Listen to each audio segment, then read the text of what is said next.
Somehow, I can't seem to break free from the vortex of Hideo Kojima and John Carpenter my channel has been immersed in the past 5 months. But since Fragile Bridges is about me sharing the things that make me who I am, and they're two of my favorite creators, what can you do? And when your dad texts you asking you if you want a ridiculously cheesy looking 1997 Snake Plissken one-shot comic, of course you're gonna be like, hell yeah. Give me a hell yeah! Lo and behold, I have that comic, and it somehow manages to be extremely underwhelming while being wildly entertaining, but mostly because it's incredibly cheesy and stupid. What's up, fellow porters, and welcome back to Fragile Bridges. I'm your porter with the goods, Marcus, keeping the dark reaches of the Mediaverse connected from the past to the present and the mainstream to the obscure. And before we plow through this oddity of a comic adaptation, let's get a little background info on the Paramount Marvel Comics brand. In 1996, Paramount and Marvel Comics made a deal to work on a series of licensed comic books based on Paramount franchises like Mission Impossible, whose first installment would release later that year, the character of Snake Plissken, and Star Trek, which that acquisition actually made DC and Malibu Comics lose the rights to publish their Star Trek comics. Basically, this deal was a bit of a power play for Marvel while acting as another marketing demographic for Paramount's upcoming action sci-fi releases. The Star Trek comics comprised the bulk of their production, with the Mighty Heroes, Mission Impossible, and Snake Plissken comics all being one-shots. I have no intention of checking out the other comics just because those franchises don't really interest me, but if anyone out there has read them, I'd be interested to know if they're any better than the Snake Plissken one. I doubt it, but You never know. if you notice from the text exchange between my dad and I, there were already some preconceived notions I made about this comic because it's supposed to take place between Escape from New York and LA. And in Escape from LA, there are multiple references to Snake having some trouble in Cleveland. I heard they busted your hump pretty good down in Cleveland. You owe me. Bolted on me back in Cleveland. Hershey, you were in Cleveland? I don't give a fuck what you are. I want to know what the hell happened to you in Cleveland. So naturally I figured, awesome, I'll finally get the backstory on what happened during the interim, right? Nope, not at all. In fact, the very last line of this comic is, "Here it's nice in Cleveland this time of year." So, what was Snake up to post-New York? Well,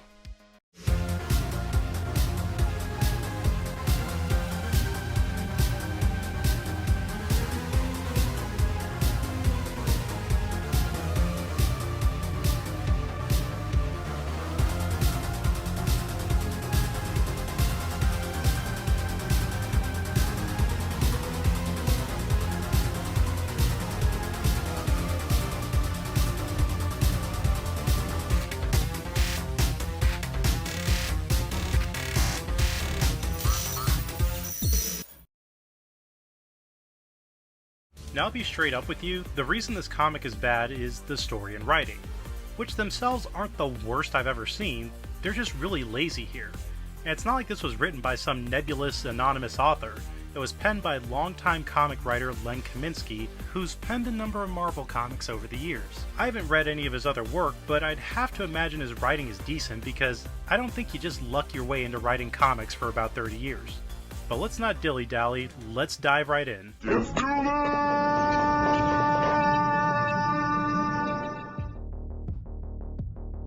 Okay, now I know this first page is going to make me look like an idiot because it's the best writing in the comic, but it's a trap.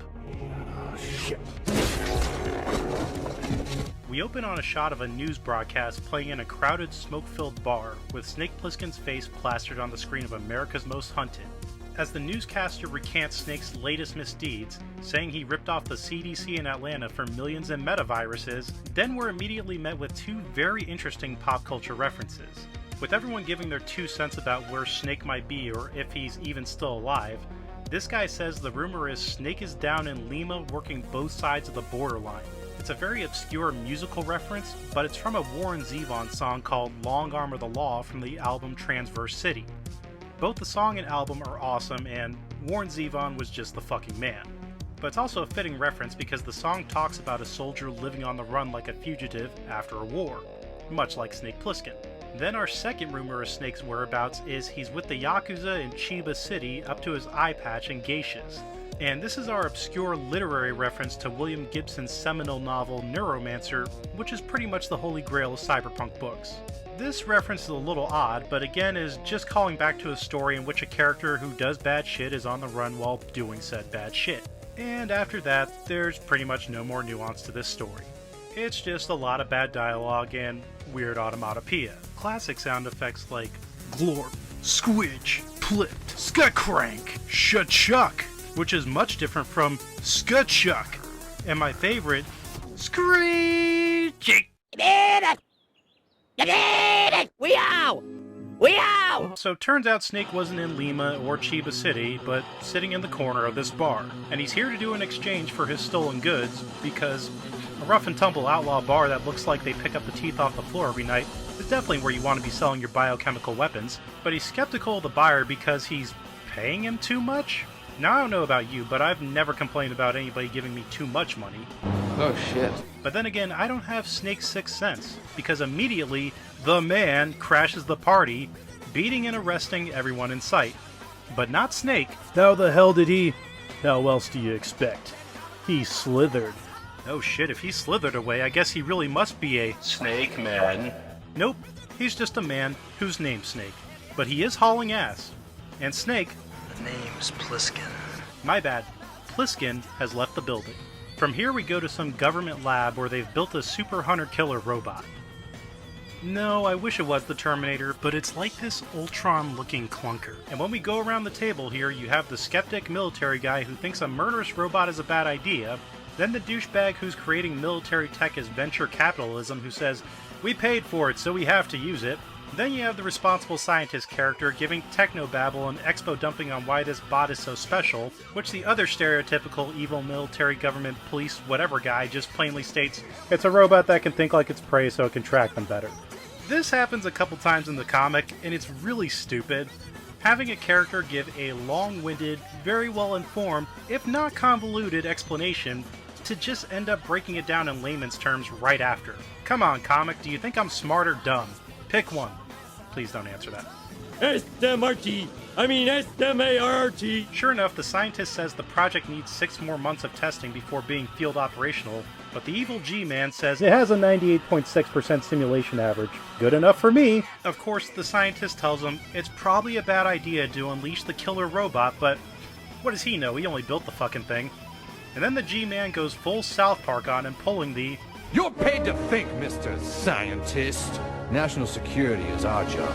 well, turn on the murder bot and hope everything goes okay. Thanks. It cuts to Snake interrogating the guy who set him up, but since he doesn't talk, Snake just casually pours a metavirus down his gullet, watching him turn into a Resident Evil experiment right before his eye. But the Destructobot shows up and an action-packed firefight between he and Snake breaks out. Oh, and the metavirus mutant monster? Yeah, never seen her mentioned again in the comic. But who cares, because on the next page...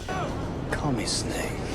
Oh, he did the thing! So the one-track-minded killer robot stops in the middle of his deadly shootout with Snake to belittle a homeless woman and her children, telling her she's in violation of moral codes for not having a home, and then she has this, I guess, soliloquy? Yeah, you used to have to do something and be harassed by the cops, not just have bad luck. Which, alright, that's an interesting statement, but what's the point? Best I can figure, it was done here to accompany the They Live Easter egg graffiti on the wall, and if you're familiar with the themes of They Live, then you'll understand the reference. And if you're not familiar with They Live, check out my video I did a few months back on the film and societal commentary. Back to the action. Snake attacks from above, going T-1000 on the mechanized murder machine. So the robot goes boom, knocking Snake back and begins to malfunction. Son of a bitch must pay.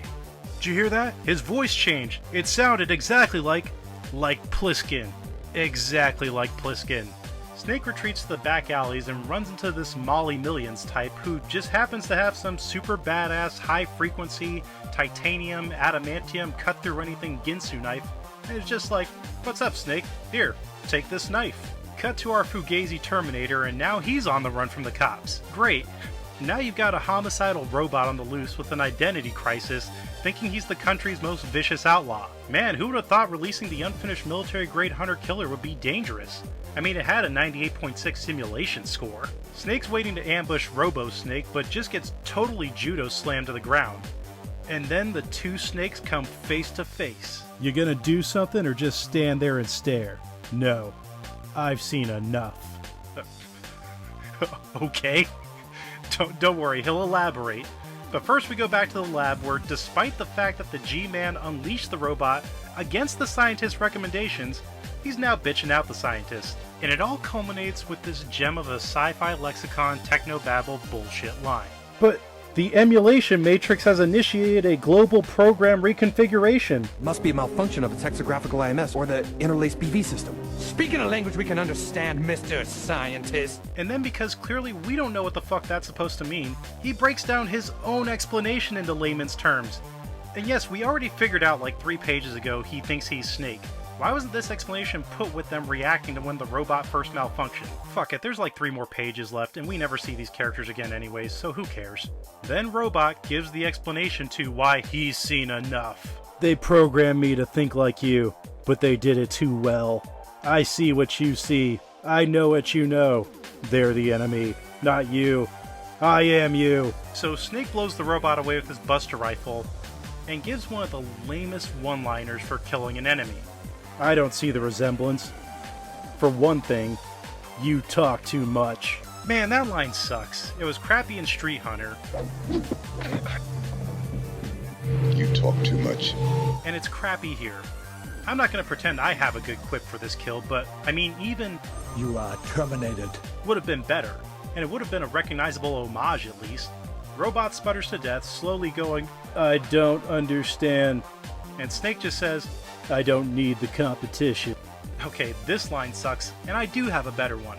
I don't understand. Guess we're not so alike after all. Snake goes back to the alley to return Tough Chick Super Knife, and while debating his next destination, she mentions, I hear Cleveland's nice this time of year. the end. So that was the Adventures of Snake Plissken. Wasn't great, wasn't the worst comic I've ever read either, but it was enjoyably bad. All in all, I guess it was the perfect marketing for Escape from LA, but based on just the first couple cool bizarre references from page 1, I think had Kaminsky just gone the totally pop culture reference indulgent route the whole way, this story could have been really fun. The whole hunter-killer robot is so Terminator and just doesn't have any fun with it. I really do think having Snake give the "you've just been terminated" line when he offs the robot would have been perfect. It would have absolutely been a facepalm moment for the reader, but the kind where you laugh and go, I can't believe they just did that. But since it didn't, I'm giving this comic a C just because while it's a stupid fun quick adventure, it adds absolutely nothing to the Escape universe or Plissken as a character. In fact, the only thing revealed about Snake's character that isn't even a reveal is that he doesn't talk much. I'm not sure how this comic stacks up with the likes of the Snake Plissken Chronicles or the Boom comic series. I would assume those are better since they're not one-shots and actually have room for character development, but we'll have to explore those Snake tales in future videos. But thanks gang for joining me for this obscure and goofy dive into the comic book realm, and continuing to illuminate new parts of the Mediaverse. But this video's in the bag, and I have a lot more packages to deliver. As always though, I'm your porter with the goods Marcus, getting back to keep on keeping on with keeping us connected. And I'll see you on the other side of the bridge.